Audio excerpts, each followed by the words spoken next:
ଆସୁଛି ଗଣେଶ କହିଲା ବ୍ରାହ୍ମଣ ଆସିଲା ଗଣେଶ କହିଲେ ମୁଁ ଭଙ୍ଗା ହାତରେ ବସି ବ୍ରାହ୍ମଣ ଆସି ମନ୍ତ୍ର କଲା ଓମ୍ ନମୋ ଗଣେଶ ବିଘ୍ନେଶ ବାଟରେ ଚାଲୁଛନ୍ତି କିଏ କେବେ ଦେଖା ହୁଏ ମନେ ରହି କିଛି ଲୋକ କିଛି ଯାହା ମନେ ରହି ଜମା ଭୁଲି ହୁଏନି ନବମ ଶ୍ରେଣୀ ଝିଅଟା ଏମିତି କହିକି ପହଳିଲା ଗଣେଶ କହିଲେ ଇଏ କି ମନ୍ତ୍ର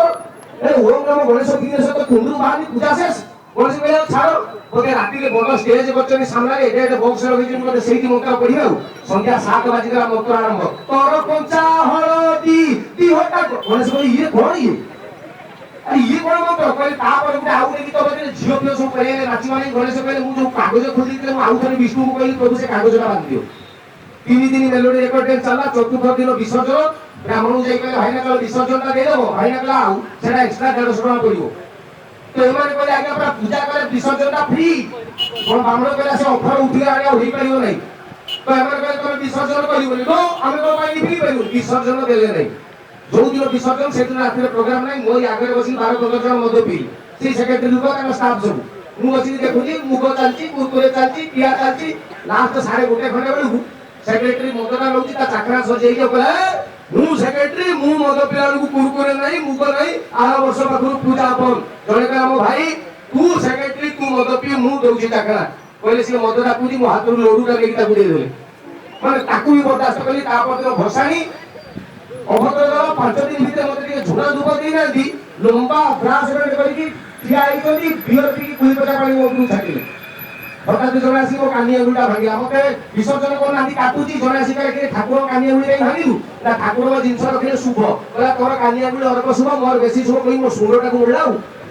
ଆରେ ସେଟା ଭିତରୁ ମଡ଼ା ଲାଗିକି ଭାଙ୍ଗିଲା ନାହିଁ କର୍ଣ୍ଣେଟ ଭଳିଆ ତାକୁ ଉପରକୁ କରିଦେଲେ କହିକି ନେଇକି ଗଲେ ଆଉ ଜଣେ ଆସିକି ମୋ ଡ୍ରେସ୍ ଟାଣୁଛି ଗଣେଶ କହିଲେ ଭଙ୍ଗା ହାତରେ ମୁଁ ଡିଫେନ୍ସ ବି ଦେଖେଇ ପାରୁନାହିଁ ମାନେ ଇଏ ପରିସ୍ଥିତି ନେଇକି ଗଲେ ଗୋଟେ ଜାଗାରେ ଏମିତି ଉଞ୍ଚା ଜାଗାରୁ ତଳକୁ ପାଣି ଫିଙ୍ଗେ ଗଣେଶ କହିଲେ କେତେ ପାଣି ଫିଙ୍ଗେ ମୁଁ ଦେଖୁଛି ହଠାତ୍ କିଏ ଗୋଟେ ଧକିଆ କି ଗୋଇଠାରେ ମାଇଲା ସିଧା ନେଇକି ପାଣିରେ ପଡ଼ିଲେ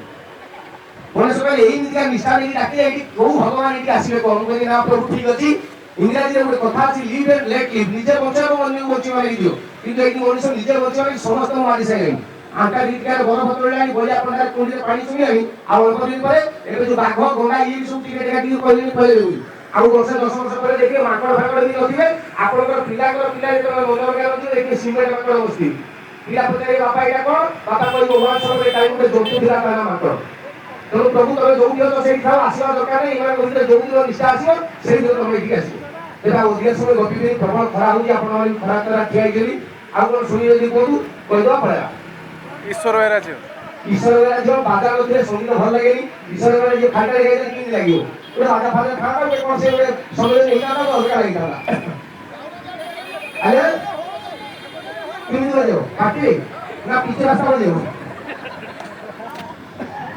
ତେବେ ବାଲୁଙ୍ଗା ଟୋକା ସିନେମା ଆମର ଦେଖିଥିଲେ ରଙ୍ଗିଲା ଟୋକା ଭାଇ ଟିକେ ଇକୋ ଦେଇଦେଲ ହ୍ୟାଲୋ ଟିକେ ଇକୋ ଦିଅ ଭାଇ ହ୍ୟାଲୋ ଇଲୋ ମାଉସୀ ତୁ କାହିଁକି ଏମିତିକା ଟେନସନ ହଉଛୁ ଏ କଲମୀରେ କାହା ଝିଅ କୋଉ କଲେଜରେ ପାଠ ପଢୁଛି କାହା ସ୍ତ୍ରୀ କୋଉ ଅଫିସରେ ଚାକିରି କରୁଛି କାହା ବାଡ଼ିରେ କଣ ପଡୁଛି କିଏ କୋଉ ଚାଉଳରେ ଭାତ ଖାଉଛି ଆମକୁ ସବୁ ଜଣା ସମସ୍ତଙ୍କ ଭଲରେ ମନ୍ଦରେ ସୁଖରେ ଦୁଃଖରେ ଆମେ ଯଦି ନାକ ଲୋକ ଦେଇଛୁ ଟିପିଏ କାଳିକି ହେଇଯିବ ଆମ ରଙ୍ଗ ଢଙ୍ଗ ଦେଖି ସମସ୍ତଙ୍କୁ ସିନା ଲାଗିଯାଏ ସେଇଟା ହେଲେ ଆମେ ଗାଁ ପରି ପୁରା ଷ୍ଟେଟ ସିଧା ନୁହେଁ ଜମା ଟୋକା ସମସ୍ତେ କହନ୍ତି ଆମକୁ ବାଲୁଙ୍ଗା ଟୋକା इदम सती गोत्रस्य भाई लोक कर्म कांडेन दिवालुंगाय स्वाहा ओम प्रलासी जय जगन्नाथ पुनी थरे ससरे आउथरे कहि जाउ जे कथा जे कोइनारे बधे प्रथम थर पई आबु हेजी नै मु जानि तथाई मते लागुची गोटे बड़ धरणर इलेक्ट्रॉनिक शोरूम कोपु बाबा हमर कहचंती पार्वती इलेक्ट्रॉनिक्स जते बडे भी जा टुकुर मुकुर इलेक्ट्रॉनिक्स जिंस सरकार करबो एई थुई रे दसरारे आपण मानकु सारदी अभिनंदन जय जगन्नाथ जय मां